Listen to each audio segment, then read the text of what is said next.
Indian സ്ക്വാഡിനെ കുറിച്ച് സംസാരിച്ചാൽ പിന്നെ ലോകകപ്പ് നിലനിർത്തും എന്ന് പറയാൻ മാത്രമൊക്കെ ഡെപ്തുള്ള ഒരു സ്ക്വാഡല്ലേ അത്? തീർച്ചയായും ബാക്ക് ടു ബാക്ക് അടിക്കുമെന്ന് തന്നെയാണ് പല ആളുകളും വിചാരിക്കുന്നത്, ആരാധകരും പ്രതീക്ഷിക്കുന്നത്. കാരണം വെച്ചാൽ ഇപ്പോൾ അർജൻറ്റീന ആരാധകരെ സംബന്ധിച്ചിടത്തോളം ഇപ്പോൾ അവർ കളി കാണുന്നത് ഒട്ടും ടെൻഷനില്ലാണ്ടാണ്. ഒരു ടെൻഷനും ഇല്ല. കാരണം വെച്ചാൽ ഇനി കിട്ടുന്നതൊക്കെ ബോണസാണ്. കാരണം ഓൾറെഡി പലരും പിന്നെ എന്താ പറയുക, പിന്നെ കണ്ണിൽ എണ്ണ ഒഴിച്ച് കാത്തിരുന്ന സംഭവങ്ങളൊക്കെ നടന്നു കഴിഞ്ഞു പലരും. അപ്പോൾ ഇനി കിട്ടുന്നതെല്ലാം ബോണസാണ്. അപ്പോൾ അവർ വളരെ സുഖമായിട്ടിരുന്നായിരിക്കും കളി കാണുക. അങ്ങനെയൊക്കെ പറയുമ്പോഴും കളി നടക്കുമ്പോൾ നെഞ്ചിലൊരു പിടച്ചിലുണ്ടാവും, അത് വേറെ കാര്യം. പക്ഷെ എന്നാൽ പോലും ഈ സ്ക്വാഡ് നമ്മൾ നോക്കിക്കഴിഞ്ഞാൽ പൊട്ടൻഷ്യലുള്ള സ്ക്വാഡാണ്.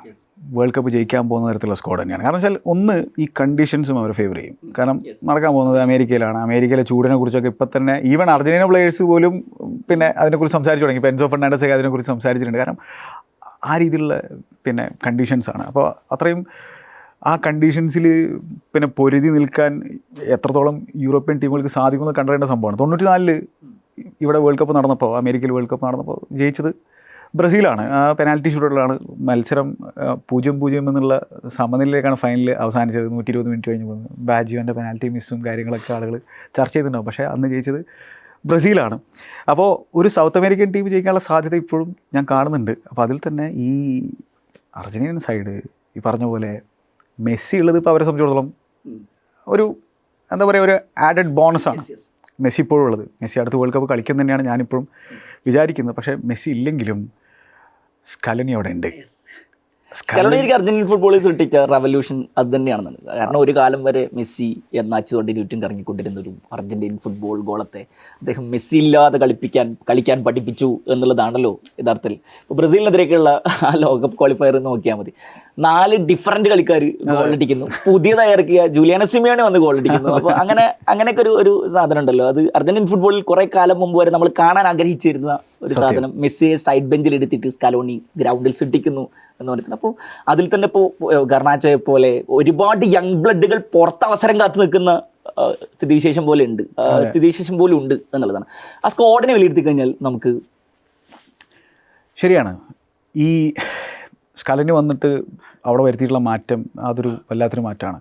നമ്മൾ ഒരു ഈ രാജ്യാന്തര ടീമുകളെ അനലൈസ് ചെയ്യുമ്പോൾ പലപ്പോഴും പറയാനുള്ളൊരു സംഭവമുണ്ട്.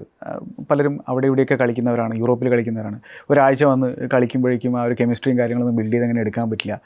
ഇവർ ഒരു ഫാമിലിയായിട്ടാണ് കളിച്ചുകൊണ്ടിരിക്കുന്നത്. ഒരു ക്ലബ് ഫുട്ബോൾ എങ്ങനെയാണ്, ഒരു ഫുട്ബോൾ ക്ലബ്ബ് എങ്ങനെയാണോ കളിക്കുന്നത് ആ രീതിയിലാണ് ഈ അർജന്റീനൻ സൈഡ് കളിച്ചുകൊണ്ടിരിക്കുന്നത്. അതിൽ മുന്നിൽ നയിക്കാൻ മെസ്സി ഉണ്ട്.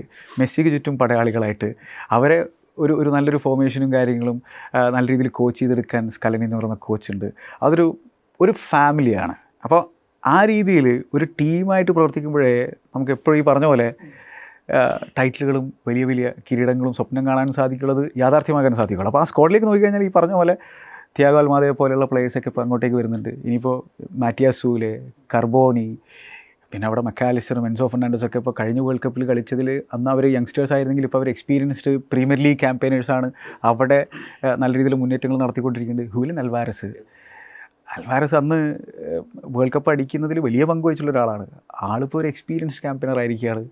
ആളുടെയൊക്കെ ഏത് രീതിയിലാണ് മാറ്റം സംഭവിച്ചിട്ടുണ്ടെങ്കിൽ ഒരു പെർഫെക്റ്റ് നമ്പർ 9 ഏതൊരു ടീമിനും ആഗ്രഹിക്കാൻ പറ്റുന്ന തരത്തിൽ, ഏതൊരു മാനേജർക്കും പിന്നെ ആഗ്രഹിക്കാൻ പറ്റുന്ന തരത്തിലുള്ള പ്ലെയറാണ്. കാരണം വെച്ചാൽ അമ്മാതിരി വർക്ക് റേറ്റ് ആണ്. ഈ പറഞ്ഞ പോലെ വർക്ക് റേറ്റ് വളരെ ഇമ്പോർട്ടൻ്റ് ആണ്.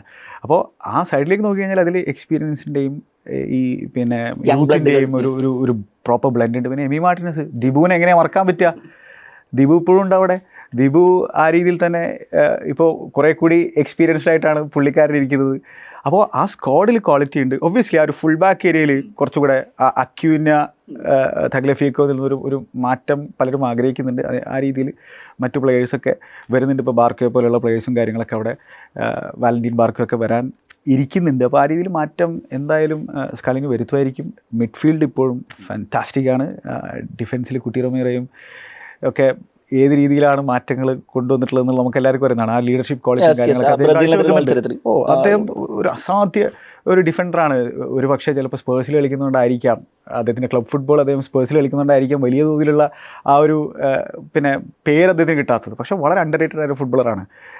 പിന്നെ ലൊമനാക്കോയെ പോലെയുള്ള യങ് പ്ലേയേഴ്സൊക്കെ അവിടെ വെയിറ്റ് ചെയ്തിരിക്കുന്നത്. അപ്പോൾ ഈ സ്ക്വാഡ് സ്ട്രെങ്ത് അസാധ്യമാണ്.